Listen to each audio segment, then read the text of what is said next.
अंतिम तीर्थेश वर्धमान स्वामी के शासन में हमसे विराजते और उनकी यह पावन पीयूष देशना हम सभी के लिए परम उपकार है। अनादिकाल से हमारी आत्मा में जो जन्म, जरा और मृत्यु रूपी रोग लगे, उन रोगों का उपशमन करने वाली कोई परम औषधि है तो वह एकमात्र यह जनवाणी। भव्यात्माओं, श्रावक बन के श्रावक बनना, श्रावक बन के भी श्रावक बनना बहुत कठिन, क्योंकि श्रावक कुल में जन्म लेके नाम का तो वह श्रावक बनता है, पर काम का श्रावक नहीं बनता। यही मुख्य अंतर जीवों को समझने की वर्तमान में आवश्यकता है। जो नाम का है वह काम का नहीं है, पर जो काम का है उसका नाम अवश्य होता है। बहुत गहराई से इन बातों को समझने की वर्तमान में आवश्यकता है। जिसका मात्र नाम है, जरूरी नहीं है संजीव भाई कि उसका काम भी वैसा हो, पर जिसका काम, जिसका कार्य योग्य है उसका नाम भी अवश्य होगा। आज तक माँ आप श्रावक तो बने, पर मात्र नाम के श्रावक बने, काम के श्रावक नहीं बन पाए। अगर काम के श्रावक यानी सच्चे श्रावक, सद श्रावक बन जाते तो बार बार श्रावक बनना नहीं पड़ता। जो सच्चा श्रावक बनता है, सद श्रावक बनता है, वह लंबे समय तक बार बार श्रावक नहीं बनता। एक दो बार श्रावक बन के, श्रवण बन के वह मोक्ष भी प्राप्त करता। पर कितने कितने कितने भवों से पता नहीं है आप श्रावक बनते आए। ऐसा नहीं है बंगेला कि पहली बार श्रावक बने हैं। कई बार हम श्रावक बने हैं, पर सद श्रावक नहीं बने, काम के श्रावक नहीं बने। जैसे माँ घर में बहुत सारी सामग्रियाँ होती है, बहुत सारे साधन भी होते हैं, पर प्रत्येक सामग्री काम की नहीं होती। ऐसे ही हम भी कई भवों से श्रावक बनते आए, इंसान बनते आए, मनुष्य बनते आए, पर आज तक हमारी ये मनुष्य पर्याय, श्रावक पर्याय काम की नहीं हुई। काम में तो बर्बाद की, पर काम की नहीं हुई। अंतर आ रहा है समझ में? विषय भोग रूग काम में तो हमने इस पर्याय को बर्बाद कर दिया, पर सिद्ध बनने के काम की आज तक नहीं हुआ, क्योंकि हमने काम और काम में अंतर नहीं समझा। काम बाण विध्वंस नाय चढ़ाते हैं ना, समझ में आई बात? उस काम के पीछे कितने सारे काम कर डाले, कितने सारे कार्य और कितने सारे पाप कर डाले, पर जहां काम बाण विध्वंस होने वाला था वहां कभी पहुंचे? और पहुंचे भी तो कभी उस काम बाण को विध्वंस करने का पुरुषार्थ किया? नहीं किया। खूब सारे सुमन चढ़ाए, फूल चढ़ाए, काम बाण विध्वंस नाय कहते रहे, पर कुछ विध्वंस हुआ नहीं हुआ, क्योंकि भीतर से अभी तक मेरे पास सम्यक निर्णय नहीं था। पाप को घटाकर पुण्य का वर्धन करने के लिए हमने आज तक कोई ऐसा कार्य किया ही नहीं। कई कई कई पर्याय हमारी यूं ही मात्र बर्बाद हो गई। जन्म लिया, काम भोग विषय वासना इसमें उलझे रहे, बुढ़ापा आ गया, मर भी गए, पर कभी उन श्रावकों के कर्तव्यों को समझकर हम सद श्रावक बने? क्या कभी हमने योग्य स्थानों पर दान देके अपने धन संपत्ति का, अपने पाप का कभी मार्जन किया, प्रक्षालन किया? नहीं किया। बोध ही नहीं था पप्पू भाई आज तक कि हम भी कुछ दान कर सकते हैं। क्यों प्रमोद भाई? था। आज तक यही पता था कि कोई भगवान रखता है, हम नमस्कार करने जाते, तीर्थ यात्रा करो बस। पर बोध भीतर ये नहीं था कि मैं भी दान देके, मैं भी भगवान की प्रतिमा, मैं भी भगवान का चैत्यालय मंदिर बनवा सकता। अचिंत्य अचिंत्य अचिंत्य पुण्य के अभाव में कल्लू भाई कभी भगवान की प्रतिमा, भगवान का मंदिर बनाने के भाव भी नहीं होते। तीव्र तीव्र तीव्र पुण्य का उदय होने की आवश्यकता है, तीव्र पुण्य के द्रव्य की सत्ता की आवश्यकता है, तब जाके छोटी सी प्रतिमा, छोटा सा मंदिर बनाने के भाव होते हैं। करना माँ बहुत दूर की बात है, भाव होना भी बहुत बड़ी बात है। भाव तक नहीं होते, जीवों के भाव तक नहीं होते कि मैं भी कभी दान देके अपना लिए, अपने आने वाली पीढ़ी के लिए मंदिर बनवा लूं। ये तुमने जो जो बड़े बड़े महल, स्कूल, कॉलेज जो कुछ भी बनाए हैं, वो तो बहुत बहुत ठीक ठाक सब कुछ किया है। वह एक लौकिक दृष्टि से फिर भी ठीक है, पर ये पारलौकिक दृष्टि से कक्का काम आने वाले नहीं है। पारलौकिक दृष्टि ये उनको बनाने की बात नहीं कहती। आज हर व्यक्ति चाहता है मेरे वंश का, कुल का, परंपरा का नाम हो, दिग्दिशांत में मेरे इस कुल की, परंपरा की सब जगह प्रशंसा करे। जिस संतान के लिए तुम सब कुछ कर रहे हो, जरूरी नहीं है मनीष भाई वह तुम्हारे नाम को रोशन कर दे। जरूरी है? देखो ना, वर्तमान की कुछ 25-50 वर्षों के इतिहासों को उठा के देख लो, बहुत पुराने जाने की आवश्यकता नहीं है। जो करोड़पति पिता था, जिसकी पूरी देश विदेश में क्या पूरे राष्ट्र समाज में एक इज्जत थी, बेटों ने बर्बाद करके रख दी, धोखे रख दी। अगर अपनी नाम, अपना वंश, अपना कुल, अपनी परंपरा भी चलाने के भाव है तो जीवन में कभी ना कभी संजय भाई एक मंदिर, एक प्रतिमा विराजमान करना। वो संतान तो फिर भी मिट जाएगी, तुम्हारे कुल परंपरा को मिटाने का काम कर सकती है, पर वह मंदिर और जिन बिंब कभी भी मिटने वाला नहीं है।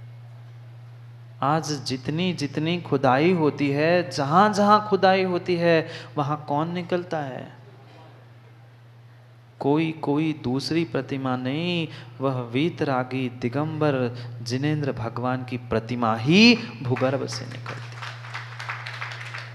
उन पूर्वजों ने इतनी मेहनत नहीं की होती अशोक पडवा जी, तो आज यहाँ बैठकर आप आलीशान पंखे कूलर में तालियां बजाते नहीं मिलते।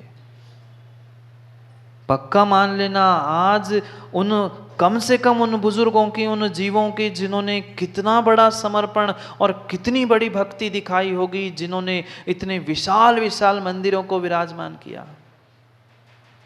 ऐसी ही स्थिति है, ऐसे ही जैनी थे और वास्तव में वे जैनी थे। आज तो मात्र नाम के बचे हो, काम के नहीं बचे। परम सत्य कह रहा हूं, बुरी लग जाए तो बहुत अच्छे से लग जाए, थोड़ा सा सुधार हो जाए। मात्र जैन लिखने के लिए जैन मत बनो, नाम के मत जैन बने रहो, काम की भी जैन बनो। क्या समर्पण होगा, क्या समर्पण होगा उन एक एक हमारे बुजुर्ग जीवों का। उतने ही समर्पित हमारे दिगंबर आचार्य मुनि थे, उनसे कई कई कई गुना समर्पित श्रावक की अपेक्षा से श्रावक श्रेष्ठी भी थे। आज मात्र गले में बोर्ड टांगने के लिए सब श्रावक श्रेष्ठी बनने तैयार है, पर वो समर्पण, वो श्रद्धा आज जीवों के पास नहीं है। अपने भीतर पहचान के देखना है, खोज के देखना है। उन दिनों की याद करो जब उन हमारे बुजुर्गों ने सूखी रोटी मूंग के दाने के साथ मिली तो वो भी नहीं तो पानी के साथ रोटी खाना स्वीकार किया, पर हमारे 3 लोक के नाथ को शिखरबद्ध मंदिरों में विराजमान किया। ये उनके परम उपकार है। हम तो जेब से टका खर्च नहीं करना चाहते और 100 टका काम कराना चाहते। भगवान इतना नहीं कर रहे, हम बरसों से भक्ति कर रहे। अरे भक्ति वैसी करो भी तो तुम्हारा काम बने। हम भी मात्र जब काम होता है तब भगवान का नाम लेते हैं, काम सद गया, भगवान भी भूल गए और भगवान का नाम भी भूल गए। काम नहीं बनेगा, काम नहीं बनेगा। सोचो, विचार करो, हमारे पास आज सब कुछ है। उन बुजुर्गों के पास ना रहने का घर था, कहाँ कहाँ से भटकते भटकते कहाँ जन्मे, कहाँ पहुँचे, पर जहाँ पहुँचे स्वयं का घर बाद में बनाया, पहले 3 लोक के नाथ को विराजमान करने की व्यवस्था की। जाके देखो ना, जो जितने जितने छोटे छोटे वे नगर है संजीव भाई, आज तो महलों में तुम सागर में बैठे हो, जहाँ से निकले उस जैसी नगर की याद कर लेना, उन मंदिरों की याद करना। उन बुजुर्गों ने अगर उन जिन शासन को, जिन मंदिरों को स्थापित नहीं किया होता तो शायद आज इतने ऐशो आराम में हम भगवान की पूजा पाठ नहीं कर पाते। ये उन्होंने हम सब पे किए परम उपकार है। उनका बासा तो खा रहे हो, उनका दिया हुआ बासा तो खा रहे हो, तुम आने वाली पीढ़ी को क्या दे जा रहे? उन्होंने दिया, उसकी सुरक्षा तो नहीं कर पा रहे हैं, और तुम नया नहीं बनाओ, सुरक्षा नहीं करो तो आगे क्या मिलेगा? विचार करने जैसी बात है, वस्तु स्वरूप को समझने की बात है। बहुत सारे वर्तमान के तत्वज्ञानी पंडित लोग, मनीष भाई जैसे कहते हैं, अशोक पडवा जी जैसे कहते हैं, महाराज जी क्या है आप लोगों को काम धंधे है नहीं, जब चाहो भगवान विराजमान करो, मंदिर बनाओ, ये करो वो करो, इसकी प्रेरणा देते हो। कभी ये भी बातें बताओ ना कि लौकिक शिक्षा, इसकी सेवा उसकी सेवा। भाई भूल मत करना, सबका अपना अपना अपना स्थान है। अगर उस समय हमारे बुजुर्गों ने लाखों करोड़ों की तादाद में जिन प्रतिमा, जिन मंदिर विराजमान नहीं किए होते तो आज तुम्हें भूगर्भ से और कुछ प्रतिमाएं मिलती। व्यक्ति के पास समीचीन दृष्टि ही नहीं है। महाराज जी आप पूजा करने वाले बनाओ, पुजारियों को बनाओ। भाई पुजारी भी बनना आवश्यक है, पर पुजारियों के लिए अगर पूज्य भगवान नहीं है, मंदिर नहीं है तो किसकी पूजा?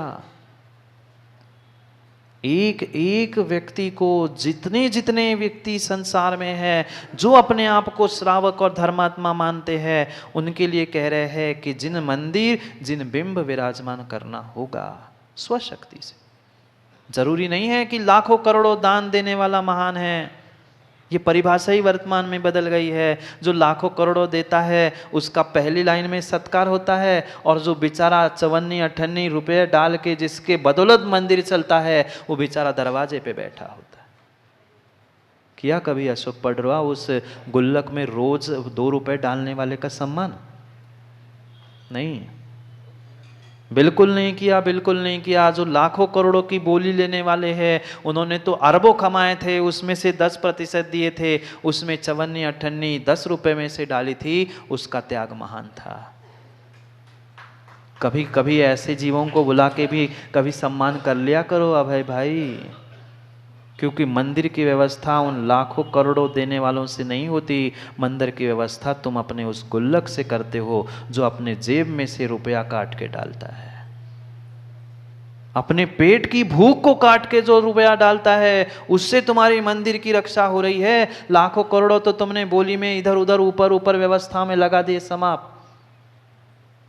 मंदिर की अगर व्यवस्था कहीं बन रही है, मंदिर की नींव अगर कहीं सुरक्षित है, तो इन छोटे छोटे देने वाले दान वालों की अपेक्षा से। इसका मतलब ये नहीं है सेठों कि हम, हाँ महाराज जी हम भी फिर 54-58 डालने लगे।